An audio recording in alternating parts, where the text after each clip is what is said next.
Hi, thank you for taking the time to watch the online intervention programs pathway.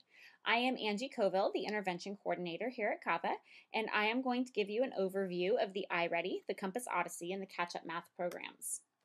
Covered in this pathway today will be an overview of each program from the student view, the demo accounts available to you as teachers, and how to get additional resources.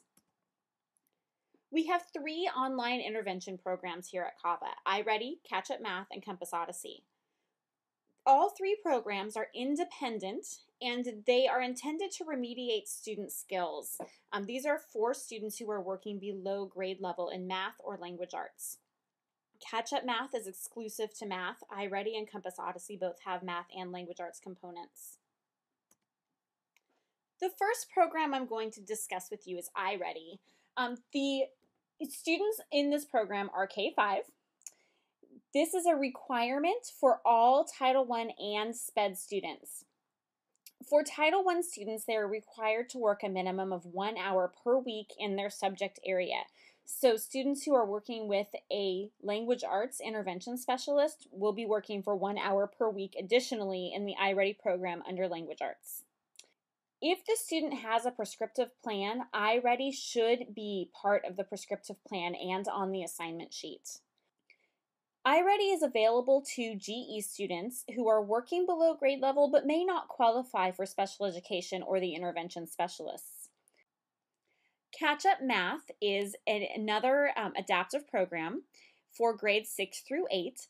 All students in grades 6 through 8, any grades 6 through 8 student enrolled in CAVA has an account currently set up. This is excellent news. If you have a middle school student that you think needs Catch-Up Math support, have them log in. Their username and password is on the screen. The username is consistent for every single student, LTER380. The password is the student ID number, and that's what makes the account unique to the student. This program is used for GE students if the student is not SPED or not Title I, but the student still needs remediation in math. You may or may not have a prescriptive plan for this student. Compass Odyssey is a program that is used for 6th through 12th grade students in CAVA. This is a requirement for all Title I and SPED students to be working in this program. Again, Title I students are expected to work a minimum of 1 hour per week in their subject area, and this should be on the assignment sheet if the student is on a prescriptive plan. So I am going to show you these programs from a student point of view. We are going to start with iReady, and I have on the screen here demo account information for all of these programs. All 3 programs have demo student accounts, and these are all student accounts. You can log into iReady as Donald Demo. He is a 4th grader, and you can see what his account looks like. Catch-Up Math and Compass Odyssey also have demo accounts, and we will log in as those students so that you can see what those accounts look like. So let's take a moment to visit them, and we will start with iReady. This is the iReady homepage. The username is always the student ID with the word CAVA at the end. The password is always student. Make sure California is selected and then click go, and this will log you into Donald's account. The way that this program begins is by assessing the students to determine where they need to be placed in the program. Once they are placed, it places them in a sequence of lessons and they can work through the lessons. So the first thing I'm going to show you is math. This student has taken the assessment in math but has not yet begun working. When they first log in, they will see this screen. If they have not yet taken the assessment, it will say Start Assessment Now. They cannot progress through the program without first taking that assessment. The assessment takes about 45 minutes to an hour to complete, and we recommend students do about 20 minutes at a time and then take a little bit of a break. The program works where it keeps track of lessons through credits earned, and each lesson earns 20 credits. So if you go back to credits, the student can spend their game credits, and the way they earn credits is by playing or completing lessons. Playing is a key word though, because these are fun interactive lessons. So I'm just going to start a lesson on multiplication, and you could see on the last screen what that first lesson was. I am going to go ahead and turn up my sound a little bit so you can hear that.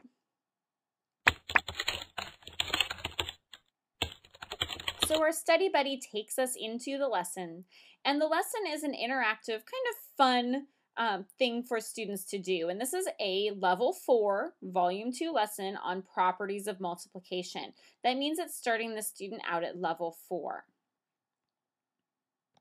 Let's learn some rules that will help us solve equations. We're going to investigate the identity property, the commutative property, the associative property, the distributive property, and the zero property. The product of any number multiplied by 1 is equal to that number. So that's just an idea of what that lesson would kind of look like. It goes on to show the student different examples, and then it will have the student practice, and then it will have the student take a quiz. It has built-in stop points along the way, so the student will come to a man that looks like a traffic controller, and there's a stoplight, and it says stop or go, and if they want to continue on with the lesson, they click go, and if they'd like to pause the lesson, they click stop, and it brings them right back to the screen. I'm going to go ahead and switch to reading so that you can see what it looks like once the students have started working.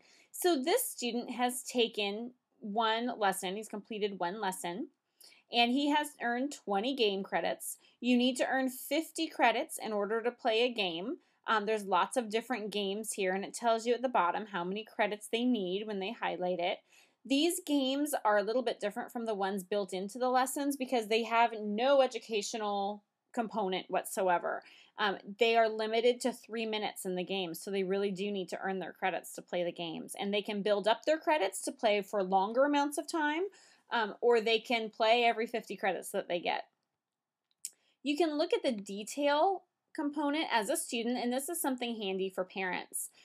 Phonological awareness, it says that that student has tested out. Under phonics, they've passed one lesson. They tested out of high frequency words, and they are going to work on vocabulary and comprehension as well. If you click on the phonics lesson, it tells you the date, and it tells you the lesson title and what your score was on that lesson. So this is something that so that's the basic overview of the iReady program. It does keep track of the number of lessons completed. It will keep track of the amount of time the students completed the lesson and their progress through the program. Let's take a look at the Learning Odyssey account now. This is called the Launchpad. Students have access to everything you see on this screen, and I'm just going to give you a quick overview of what you see here. Language arts and math are the two primary areas that middle school students will be working in this program, as well as high school students. This circle around the subject, which you can see is present under language arts and math, but not on the other 4 areas. This means that a student has an assignment and needs to complete that assignment. This should be the student's priority. If you click on that subject area, you've got 3 different assignments that the student needs to complete. So I'm just going to click on the first one here, and this gives me some information. The student has started this. Students always start with a test, and then if the test is completed and they fail that test with less than a 70%, it moves them onto a learning path. The test will assess whether or not they understand this objective. So if you click on the learning path, it says that the student completed this first lesson. Great job. They're ready to move on to the next one here. The arrow tells them where to go next. The green check tells them that they are done. Let's go back to the landing pad. Let's take a look at math. This student has not done any work in math. And so I'm going to click on this Algebra and Functions standard. Again, this is a 4th grade standard on the order of operations. And the arrow points to the thing they need to do next. If the student passes the test, it does not assign the learning path. It just says, good job, and the learning path goes away. It is not an option any longer.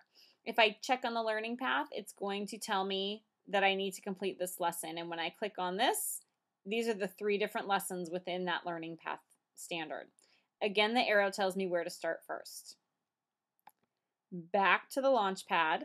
One handy tool for students is this backpack. The backpack is the student's portfolio. The student can see what they've done, how they've done on it, what they've completed, what they've started, and this will tell them today, the last week, or the last month. Under assignments, I can see what I have left to do. I see that I have blank papers, which means I have not started them. I see a half paper, which means this usually means that you've taken the test and you need to complete the learning path. And you can see everything that is in progress for the student. Students and parents, more likely parents, can run reports. You can see all the activities that have been finished, how much time has been spent on each activity, and they can do this by selecting the subject. The subject will always be language arts and math. So I'm just going to select language arts. Our types of activities, we're going to say all, and we want to see everything that they've done in the last week. So now I can see what my student has done by generating that report. It does tell you the duration at the far end of the screen here for each assignment. So if our requirement is 1 hour per week, I can see that in this week, the student has only spent about 8 minutes in the program. So this is an area that they'd want to improve. So this is the Catch Up Math homepage, and the Catch Up Math program, remember, is for kids in grades 6 through 8. All CAVA students have access to this program. The way that they access the program is by going to log in, and then their login name is the same for every student in the school. It's LTER380. The password is their student ID. And I'm going to log in, and this is the very first screen a student sees when they begin the Catch Up Math program. This student has not logged in previously. This is the first time that they have logged in. The student can watch a motivational video or they can begin Catch Up Math. They always begin with a quiz. So the student takes the quiz, and I'm just going to click on some answers here while I talk. The program will place the student within the program, within the lessons, depending on how they do on this initial placement exam. So I am going to be in the Essentials program. So I am going to go ahead and begin Catch Up Math. And now you can see here I'm in Essentials section 1 of 6. So I can start working through these problems, and as I complete them, it will place me further into the program. And so now I'm going to begin my lessons. Within the program, the students have the opportunity to first take a lesson, and this tells me a little bit about numerators and denominators. It tells me a little bit about the program. I can close, and then the more I do, the more you learn. So here's some ideas for things that I can do. There's a video from a professor. There are 3 required practice problems that I will need to work out. There's a video associated with this on equivalent fractions. Welcome to my presentation on equivalent. I'm going to go ahead and close that so it doesn't talk over me. I can do some math games. There's flashcards and skill builders. There's lots of opportunities for me to practice. And then I can go to the next topic. But before I go to the next topic, I do need to complete those practice problems. So if I don't do that, it won't let me move on. So that's the Catch Up Math program. As they work through it, it targets skills that the program determines that they were missing. Any gaps in their learning, it will go and target those skills. They do not have to cover lessons that they already know. It will skip those lessons. So that's an adaptive program for middle school students to learn. I'm going to go ahead and log out and take you back to the home page. As a teacher on the home page of the Catch Up Math site, you can view a 2-minute video on the math program. It tells you a little bit more about Catch Up Math, what the kids can see, what they do, and you can also try out a sample lesson. We do have some resources available to you on CAVA Teacher about these programs that I've introduced today. The first place you're going to want to go is Resources K-12, and at the very bottom of the screen is the Intervention Team Title I section. And here you can see the iReady Getting Started Guide for Parents. There is already an overview of the Compass Odyssey student account here, and this consists of 4 videos that shows you what the students are able to do in the program. It shows you a lot more detail than what I've provided here about Compass. The resources you see on the screen are excellent ways to get more information about all of the programs presented here today. If you'd like to get a student involved in any of these programs, please complete the at-risk student referral on CAVA Teacher. If you are interested in Catch Up Math, all middle school students do have access to Catch Up Math. Any other questions can be directed at me at akoval@caliva.org. Thank you for watching and have a great day.